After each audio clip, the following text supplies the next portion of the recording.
வணக்கம் மக்களே.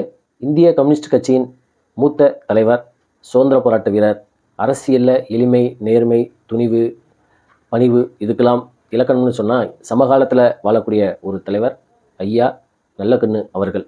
அவருடைய 100வது ஆண்டு பிறந்த தினம் இன்றிலிருந்து துவங்குறது. இந்த மாதிரி ஒரு மகான்கள், ஒரு அரசியல் தலைவர்கள் அவங்களோட நம்ம சமகாலத்தவர்களாக வாழ்கிறதே ஒரு மிகப்பெரிய புண்ணியம். ஏன் அப்படின்னா, இன்றைக்கி அரசியல் அப்படிங்கிறது ஒரு வியாபாரம். அதாவது பணம் சம்பாதிக்கிறது, தன்னுடைய சொத்துக்களை பாதுகாக்கிறதுக்கு, எவ்வளவு தப்பு செஞ்சாலும் தப்பிக்கிறதுக்கு, சட்டத்தில் உள்ள ஓட்டைகளை காவல்துறையிலேருந்து, நீதித்துறையிலேருந்து எல்லாத்தையும் கைக்குள்ளே போட்டு எப்படி எப்படிலாம் நம்முடைய விருப்பத்துக்கு ஏற்ற மாதிரி வளர்ச்சிக்கிறதுக்காக அரசியலை குதிக்கிற காலம் போய், ஒரு காலத்தில் இந்த நாட்டுக்காகவே தன் வாழ்நாளை அர்ப்பணித்த ஒரு சில தலைவர்களில் ஐயா நல்லக்கண்ணு அவரெல்லாம் இன்ன வரைக்கும் நம்மளோட வாழ்கிறதெல்லாம் நமக்கு ஒரு மிகப்பெரிய பெருமை தான் சொல்லி சொல்லலாம். சமகாலத்தவர்கள் அப்படின்னு சொல்லி சொல்லலாம். அந்த மாதிரி இந்த ஐயாவோட 100வது ஆண்டு பிறந்தது தான் இன்னைக்கு துவங்குது. அதாவது ஐயா 1925 இதே டிசம்பர் 26ஆம் ஆண்டு 100 வருஷத்துக்கு முன்னாடி தூத்துக்குடி மாவட்டத்தில் ஸ்ரீவைகுண்டம், அதாவது திருவைகுண்டம் அப்படிங்கிற அந்த ஒரு ஊரில் ராமசாமி கருப்பையா அப்படிங்கிற தம்பதியர்களுக்கு 3வது மகனாக பிறந்தவர். சிறு வயதிலே சுதந்திர போராட்ட இதில் ஈடுபட்டு அந்த தாகத்தில் காந்தியடிகள், அதே மாதிரி வஉசியோட சுதேசி இயக்கம் அதிலெல்லாம் பங்கு கொண்டு சுதந்திரம் வாங்குற வரைக்கும் இந்த மாதிரி காங்கிரஸ் கட்சியில் இருந்து இன்னும் 1940லலாம் தேர்தலில் பிரச்சாரம்லாம் பண்ணி காங்கிரஸோட ஒரு மிகப்பெரிய ஒரு தொண்டராக இருந்திருக்கிறாரு ஐயா. இந்த மாதிரி ஒரு காலகட்டத்தில் நிறைய சின்ன பிள்ளையிலே பல போராட்டங்களெல்லாம் பங்கு கொண்டிருக்காரு. மதுரையில் ஹார்வி மில் அப்படின்னு சொல்லி ஒன்று இன்னைக்கு இருக்குது. அந்த மில் போராட்டத்திலலாம் தொழிலாளர்களுக்கு உணவுகள்லாம் வாங்கி கொடுத்து அவங்க குடும்பத்தில் போராட்டத்தில் ஈடுபட்ட தொழிலாளர் குடும்பத்துக்கு அரிசிலாம் வாங்கி கொடுத்து அந்த மாதிரி 1930லே போராட்ட களம் கண்டவர் ஐயா நல்லக்கண்ணு அவர்கள். அதே மாதிரி இந்தியா சுதந்திரம் வாங்கினோடனே 1947 நேரு அவர்கள் சோவியத் யூனியனை பற்றி அதிகமாக எழுதுறதுனாலையும், அதே மாதிரி தன்னுடைய ஆசிரியர் அவர் பள்ளி படிக்கையில் இந்த மாதிரி பொது உடைமை கொள்கைகள், கம்யூனிஸ்ட் கொள்கைகள் அப்போ தான் வளருது. அதை பற்றி நிறையா பேசுறது கேட்டதுனாலையும் நல்லக்கண்ணு ஐயா அவர்கள் கம்யூனிசம் அவருடைய கொள்கையை உள்வாங்கிடுச்சு. அதுலேருந்து இந்திய தேசிய, அதாவது காங்கிரஸ் கொள்கையிலேருந்து கம்யூனிஸ்ட் கொள்கைக்கு மாறினவர் தான் ஐயா நல்லக்கண்ணு அவர்கள். ஐயா பார்த்திங்கன்னா 1952 நெல்லை சதி வழக்கு அப்படின்னு சொல்லி பல போலி வழக்குகள்லாம் ஐயா பார்த்திங்கன்னா போலி வழக்குகள் போட்டு அவர் சிறையில் சித்திரவதை பண்ணையில் கூட அவரெல்லாம் அதாவது அவருடைய சக தொண்டர்கள், நண்பர்கள் அதாவது இதாக இருப்பாங்க, தலைமறைவாக இருக்கலாம், அவங்களாம் எங்கே இருக்குது அப்படின்னு சொல்லி ஒரு போலீஸ் அதிகாரி அவர் பயங்கரமாக டார்ச்சர் பண்ணி இப்போ கூட சொல்லுவாங்க மீசையை சிகரெட் அலசுட வச்சார். அப்போ கூட அவர் அந்த தொண்டர்களை பற்றி சொல்லலை, நண்பர்களை பற்றி சொல்லலை அப்படின்னு சொல்லி சொல்லுவாங்க. அந்தளவுக்கு ஐயா எதையும் தாங்கும் இதயம் கொண்ட ஒரு, அதாவது உறுதியான ஒரு மனநிலை கொண்டவர் ஐயா. அதே மாதிரி தமிழ்நாடு முழுவதும் விவசாயிகள் அமைப்பு உருவாக்கி அந்த விவசாயிகள் அமைப்புக்கு கிட்டத்தட்ட 25 வருடங்கள் தலைவராக இருந்தவர் ஐயா நல்லக்கண்ணு. அதே மாதிரி 13 வருடங்கள் அதாவது இந்திய கம்யூனிஸ்ட் கட்சியோட மாநில செயலராக இருந்திருக்கிறாரு ஐயா நல்லக்கண்ணு அவர்கள். அதே மாதிரி பார்த்திங்கன்னா ஐயா பற்றி நிறைய சொல்லலாம். இந்த மாதிரி அரசியலில் நேர்மையாக இருந்தவர். இவர் கம்யூனிஸ்ட் இயக்கங்களை தமிழ்நாடு முழுவதும் எடுத்து சென்று அதை மூலை முடுக்கெல்லாம் எடுத்துகிட்டு போனவர். ஏழை எளிய மக்கள், சமூகத்தில் பின்பற்ற ஒடுக்கப்பட்ட மக்கள் குரல் கொடுக்குறது, வாழ்நாள் முழுவதும் போராடி போராடி எளிமையாக வாழ்ந்தவர். இவர் எளிமையாக வாழ்கிறது இவருடைய வறுமையினாலேயோ அதெல்லாம் கிடையாது. அது கம்யூனிஸ்ட் சித்தாந்தம் கொள்கையினால் அவர் இந்த மாதிரி வாழ்ந்தவர். அதுக்கே சொல்லுவார், அது ஒரு ஐடியாலஜி அப்படின்னு சொல்லி சொல்லுவார். எப்பவுமே இவருடைய ஒரே துணை புத்தகங்கள் தான். நிறையா எழுதியிருக்காரு.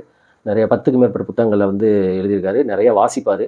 அதே மாதிரி ஒரு புத்தகத்தை வாசிட்டு தன்னுடைய நண்பர்களுக்கு ஃபோன் பண்ணி இதை பற்றி விவாதிப்பார். அந்தளவுக்கு ஒரு ஒரு புத்தக புழு அப்படின்னு சொல்லி சொல்லலாம். அந்த மாதிரி ஒரு காலகட்டத்தில் ஐயா பற்றி எளிமை, பணத்துக்கெலாம் விலை போகாத ஒருத்தர் அப்படின்னு சொல்லி சொல்லலாம். ஏன் அப்படின்னா பார்த்திங்கன்னா அவருக்கு பல விருதுகள் கொடுக்கப்பட்டும் அதெல்லாம் அவர் ஏற்றுக்கொண்டதே கிடையாது. தமிழ்நாடு அரசு அம்பேத்கர் விருது கொடுத்தப்ப அந்த கொடுக்கப்பட்ட அதில் விருது மட்டும் வாங்கிட்டு கொடுக்கப்பட்ட பணத்தை முதலமைச்சர் நிவாரண நிதிக்கு திருப்பி கொடுத்தாரு. அதே மாதிரி 2022 தகைசால் விருது அப்படின்னு சொல்லி ஒரு தமிழ்நாடு அரசு அறிவித்து அவருக்கு இது 10 லட்ச ரூபா பணம் கொடுக்கல. அந்த 10 லட்சத்தோட கூட ஒரு 5000 போட்டு 10,50,000 ரூபா கொடுத்து திருப்பி முதல்வர் நிவாரண நிதி கொடுத்தாரு. இவர் பேருந்துலையும் ட்ரெயினில் கூட ட்ராவல் பண்ணாருன்னா செகண்ட் கிளாஸ் ஸ்லீப்பரில் தான் பயணிச்சுவார். நானே அவர் ரயில்வேல ஒரு பண்ணையில் பார்த்துருக்கேன். அந்தளவுக்கு ஒரு எளிமையான ஒரு நபர். இவருக்கு கட்சி இவருக்கு ஒரு கார் கொடுக்கல. அந்த காரையே திருப்பி அவருடைய 80வது பிறந்த தினத்துக்கு கட்சி ஒரு கார் அன்பளிப்பாக கொடுத்துச்சு. அந்த காரையே திருப்பி கட்சி கொடுத்தவர். அந்தளவுக்கு ஒரு எளிமையான ஒரு மனிதர். இவருடைய வருமானம் பார்த்திங்கன்னா இவருக்கு கட்சியிலேருந்து அவருக்கு மாதம் 2,500 ரூபாயும், இவருடைய மனைவியார் பள்ளி ஆசிரியர், அவங்களுடைய பென்ஷன் 4,500 ரூபாய். இதை வச்சு தான் இவர் இன்ன வரைக்குமே வாழ்ந்துருக்காரு. 2007 வரைக்குமே சென்னையில் ஹவுசிங் போர்டு காலனியில் இவருக்கு ஒரு வீடு இருந்துச்சு. அந்த வீட்டுக்கு வாடகை இவர் பே பண்ணியிருந்தார்.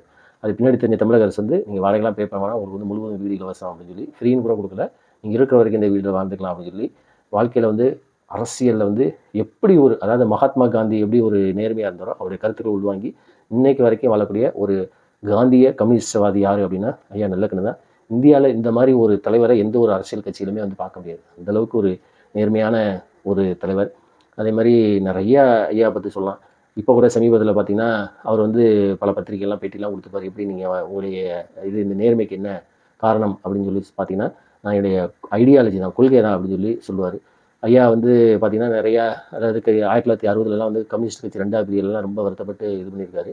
அதேமாதிரி 1999ல் நாடாளுமன்ற தேர்தலில் ஐயா வந்து கோயம்புத்தூரில் போட்டிட்டு தோல்வி அடைஞ்சார். அது வந்து அப்போ வந்து ரொம்ப பரபரப்பாக பேசப்படுது. சிபி ராதாகிருஷ்ணன் அவர் பாஜகவில் அவர்கிட்ட தோல்வி அடைஞ்சார்.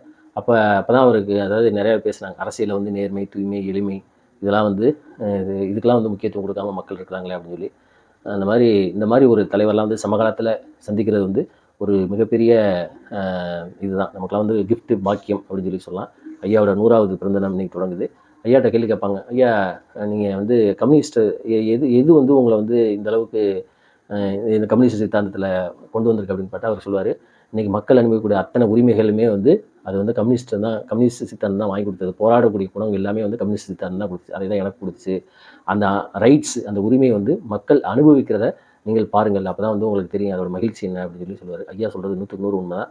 உங்களுக்கெல்லாம் வாய்ப்பு கிடைச்சா இந்த காணொலி பார்க்குறவங்க ஐயா சேனலில் தான் இருக்காங்க. உங்கள் வாழ்நாளில் கண்டிப்பாக ஒரு நாள் நல்லக்கண்ணு ஐயாவை கொண்டு போய் பாருங்கள். ஏன் அப்படின்னா இனிமே ஒரு அரசியல்வாதி இவரை மாதிரி ஒரு எளிமையாக இருப்பாங்களா அப்படிங்கிறது ரொம்ப ரொம்ப அபூர்வம் தான்.